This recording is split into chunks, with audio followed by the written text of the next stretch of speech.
Khurja road स्थित sunshine vegetable में प्रधानमंत्री संपदा योजना के तहत एवं खाद्य प्रसंस्करण उद्योग मंत्रालय भारत सरकार के अंतर्गत एकीकृत कोल्ड चेन परियोजना का प्रदेश सरकार के मुख्य सचिव मनोज कुमार सिंह ने विधिवत रूप से उद्घाटन किया।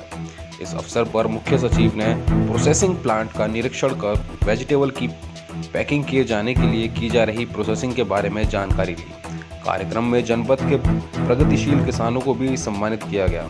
प्लांट में इस एकीकृत कोल्ड चेन परियोजना का शुभारंभ होने से वेजिटेबल की खेती करने वाले किसानों को उनकी फसल का अच्छा मूल्य मिलेगा और किसानों की आय में भी वृद्धि होगी। इस मौके पर 100 फीट ऊंचे तिरंगे ध्वज का भी उद्घाटन तिरंगा फहराकर किया गया।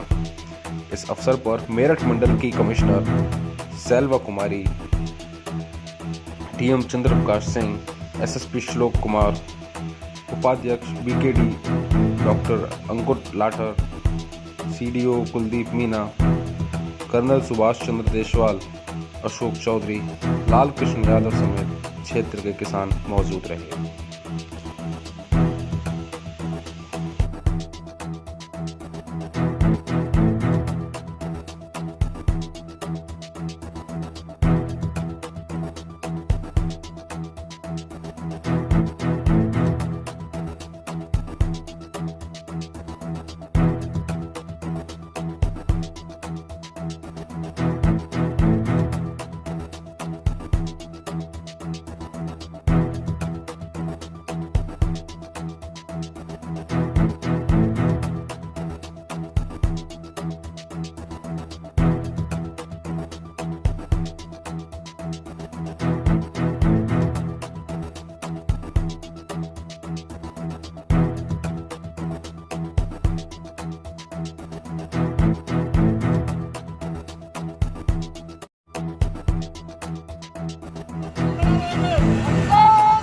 बहुत ही हमारे प्रति स्नेह और प्यार रखा और हर जगह पे हमारी मदद की और आशीर्वाद रखा और उनके चीफ सेक्रेटरी साहब ने भी हम पर ऐसे ही आशीर्वाद रखा और जितने भी अधिकारी शासन और प्रशासन के थे उनका आशीर्वाद हमारे पर बना रहा। नहीं तो बड़ी बड़ी दिक्कतें आई और ये आशीर्वाद नहीं होता, ये स्नेह नहीं होता तो आज हम ना खड़े होते ना आप यहाँ बैठे। उनका अभिनंदन, स्वागत, श्री अशोक पुष्प कुछ देकर उनका तालियों में कंजूसी न जाते रहें। कमिश्नर मेरठ, डीएम बुलंदशहर के कप्तान साहब, वीसी डेवलपमेंट अथॉरिटी, सीडीओ साहब, कर्नल देशवाल साहब, उनके साथी यादव जी और यहाँ आए हुए सभी बुलंदशहर के सम्मानित किसान साथियों, अधिकारी भाइयों, माताओं एवं बहनों, ये आज का दिन एक ऐतिहासिक दिन है आपके बुलंदशहर के लिए, जहां इतनी बड़ी एक प्रोसेसिंग प्लांट कोल्ड चेन आज शुभारंभ किया गया। मैं आपको ये बताना चाहूँगा कि उत्तर प्रदेश खेती के लिए पावर हाउस है, हिंदुस्तान के लिए ही नहीं बल्कि पूरी दुनिया के लिए। मैं 2-3 बातें आपको बताऊंगा, आपको इस पे यकीन होगा कि जो मैं कह रहा हूं वो सही है। पूरी दुनिया में जितनी जमीन है उसके सिर्फ 10% हिस्से पे खेती होती है, बाकी में आप देखोगे रेगिस्तान है, जंगल है, बर्फ है। लेकिन हिंदुस्तान में ये आंकड़ा लगभग 45% है।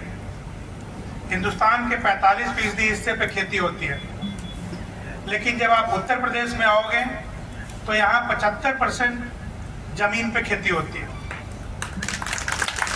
अब आप देखो, जहाँ दुनिया में सिर्फ 10% जमीन पे खेती है, आपके प्रदेश में 75% जमीन पे खेती होती है। तो अगर दुनिया में कहीं खेती होनी चाहिए तो वो यहाँ होनी चाहिए। आखिर तक सबसे पहले खेती की शुरुआत यहाँ पे हुई है और सबसे अंत तक खेती यहीं होती रहेगी जब तक दुनिया कायम है। एक दूसरा आंकड़ा मैं आपको बताऊं, खेती में सबसे ज्यादा जरूरी चीज क्या है? यहाँ सारे किसान साथी बैठे हैं, आप बताइए सबसे ज्यादा जरूरी चीज खेती में क्या होता है? पानी। पूरी दुनिया में जो खेती होती है उसका सिर्फ 21% हिस्सा सिंचित है, बाकी सब बारिश पे आधारित है। भारत में 55% जो खेती होती है उसमें सिंचाई की सुविधा है। उत्तर प्रदेश में ये आंकड़ा 86% है। 86% जमीन पे सिंचाई की सुविधा यहाँ पे बना हुआ है। तो आप समझ लीजिए ऐसा प्रदेश जहाँ 75% जमीन पे खेती हो रही है और 86% खेती सिंचित है, ये अपने आप में खेती के लिए पावर हाउस है। हम लोग लगभग गेहूं और धान पूरे प्रदेश में 600 लाख टन पैदा करते हैं। गेहूं पूरे देश में लगभग 106 लाख टन पैदा होता है और उसमें से 36 लाख टन यूपी पैदा करता है। मतलब 36% गेहूं जो देश में हो रहा है अकेला यूपी पैदा करता है। तो यूपी धान और गेहूं मिला के लगभग 600 लाख टन अनाज पैदा करता है और 400 लाख टन फल और सब्जी हम लोग पैदा करते हैं। बहुत बड़ा स्कोप है, बहुत ज़्यादा स्कोप है सब्जियों की खेती को बढ़ा के और किसानों की आमदनी को बढ़ाने का और प्रदेश में और देश में बाहर से पैसा लाने का। जैसा सागर देसवाल जी बता रहे थे, बहुत ज़्यादा स्कोप है। कई सरकार खाद्यान्न को एक्सपोर्ट नहीं करने देती है क्योंकि देश में खाद्यान्न की कीमत बढ़ जाएगी ऐसा मानकर। लेकिन इस तरह की सोच या इस तरह की रोक फल और सब्जियों पे लागू नहीं होता है। फल और सब्जी आप जितना चाहें जब चाहें एक्सपोर्ट कर सकते हैं, लेकिन फल और सब्जी जहां आप एक्सपोर्ट करने निकलते हैं तो हर देश की अलग जरूरत होती है। ऐसा नहीं है कि आपने आलू खेत से खोदा, बोरे में बंद किया और दुबई भेज दिया, ऐसा नहीं होता है। आम जैसे पिछले साल यहाँ से काफी एक्सपोर्ट हुआ, पहली बार अमेरिका तक गया यहाँ से आम। लेकिन मैं आपको बताऊं, आम को पिछले साल मैं देख रहा हूँ डायरेक्टर हॉर्टिकल्चर यहाँ जो रहे वो बैठे हुए हैं, तोमर साहब, ये लोग और मंत्री जी रशिया गए थे आम लेकर। और आप सोच नहीं सकते कि रशिया में आम कैसे बिकता। 1 किलो आम इनको 1000 रुपए का बिक रहा था। ये 70 रुपए किलो आम खरीद कर ले गए थे। ले जाने में वहां लगभग 200 रुपए किलो खर्चा आया था, लेकिन आम वहां बिक रहा था 1000 रुपए। अगर आपको आम अमेरिका बेचना है तो उसमें हॉट वाटर ट्रीटमेंट होता है, गामा रेडिएशन होता है। अगर जापान बेचना है तो उसमें हॉट वाटर वेपर ट्रीटमेंट होता है।